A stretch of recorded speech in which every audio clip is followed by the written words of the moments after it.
नमस्कार दोस्तों, कैसे हो आप सब। आशा करती हूँ आप लोग ठीक होंगे। तो आज सुनाएंगे सुहाग गीत। बहुत ही प्यारा सुहाग गीत है, सुनिएगा और बताइएगा कैसा लगा। बहुत ही प्यारा है, तो देर न करते हुए चलिए सुनाते हैं ये प्यारा सा सुहाग गीत। अरे तीना पहाड़ा सीता बेनिया डोला, अरे बेनिया डोला, अरे कई पहाड़ा गईली सोये लाला नामा, अरे कई पहाड़ा गईली सोये लाला नामा, अरे तीनई पहाड़ा सीता बेनिया डोला, अरे बेनिया डोला, अरे कई पहाड़ा गई सोये लाला नामा, अरे कई पहाड़ा गई सोये लाला नामा, अरे हाथावा का बेनिया हाथे से झूठी गईले, हाथे से गिरी गईले, अरे रामा जाले हरी सिया रे लाला नामा, अरे रामा चले हरी सिया रे लाला नामा, अरे हाथावा का बेनिया हाथे से झूठी गईले, हाथे से झूठी गईले, अरे रामा जाले हरी सिया रे लाला नामा, अरे रामा जाले हरी सिया रे लाला नामा, अरे घर माँ से निसारी है भाभी हो कावानी दे, अरे भाभी हो कावानी दे, अरे भाई लीडे वाड़िया के ठाड़ रे लाला नामा, अरे भाई लीडे वाड़िया के ठाड़ रे लाला नामा, अरे कावाना गुनाइया तू की उमरी सीता, अरे की उमरी सीता, अरे रामा चले हरी सिया रे लाला नामा, अरे रामा चले हरी सिया रे लाला नामा, अरे कावाना गुनाइया तू की उमरी नाना दी, अरे की उमरी नाना दी, अरे रामा चले हरी सिया रे लाला नामा, अरे रामा चले हरी सिया रे लाला नामा,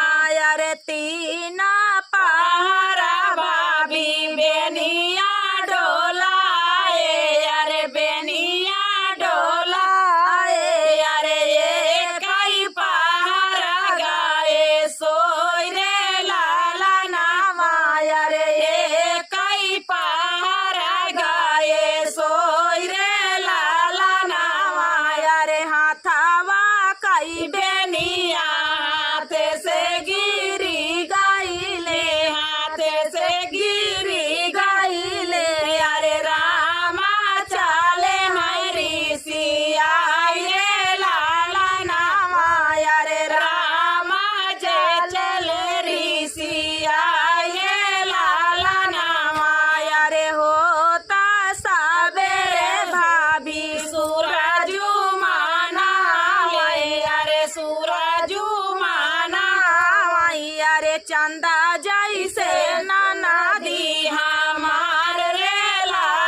लाली पलंगा सतरंगी तकियावा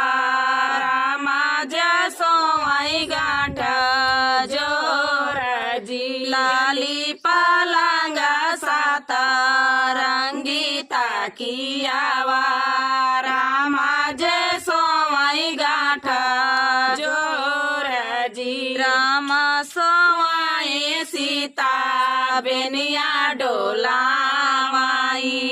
नैना से ढूराई लागे सजी रामा जे सोवाई सीता बेनिया डोलावाई नैना ढूराई लागे सजी किया मोरी सीता हो मैया सुधियाई की हो कालेवाना के जूना जी किया मोरी सीता हो मैया सुधियाई की हो कालेवाना के जूना नहीं मोरे स्वामी हो मैया सुधियाई नाही कालेवाना के जूना जी तोरी जे माया स्वामी माया गरिया माई बाहिनी बोलाई बिरही बोला जी तोरी जे माया स्वामी माया गरिया माई बाहिनी जे बोलाए बिरही बोला जी लाहुरा देवरवा स्वामी घर से निकाराई यही गुना ढूराई लागे सजी लाहुरा देवरवा स्वामी घर से निकारा यही गुना ढूराई लागे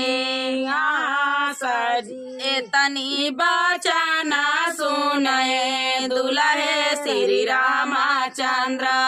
उठे पलंग से जहानाई जी एतनी बचना सुनई दुल्हे श्री रामचंद्र उठे पलंग से जहानाई जी मैया का भेजबाई धाना ठीक दुपहरिया बहिनी का दे बाई ससुरे भेज जी माया का भेजबाई धाना खड़ी दुपहरिया बहिनी का भेजबाई ससुरे भेज जी लाहुरा देवरवा धाना या लगे कराऊ बाई दोनों जाने भैया केला जी लाहुरा देवरवा धाना लगे कराऊ बाई दोनों जाने भैया केला जी तनी बचना सुनाए सीता रानी आवा रामा से बोलाई मूसा काई जी तनी बचना सुनाए सीता रानी आवा रामा से बोलाई मूसा काई जी माया ताया ही प्रभु पाकलाया मावा बहिनी बड़े रिया के कागजी माया ताया ही प्रभु पाकलाया मावा बहिनी बड़े रिया के कागजी लाहुरा देवरवा प्रभु दाहिन तोरी बाहिया बुझे मैया किला तो हार जी लाहुरा देवरवा प्रभु दाहिनी तोरी बाहिया बुझे मैया किला तो हार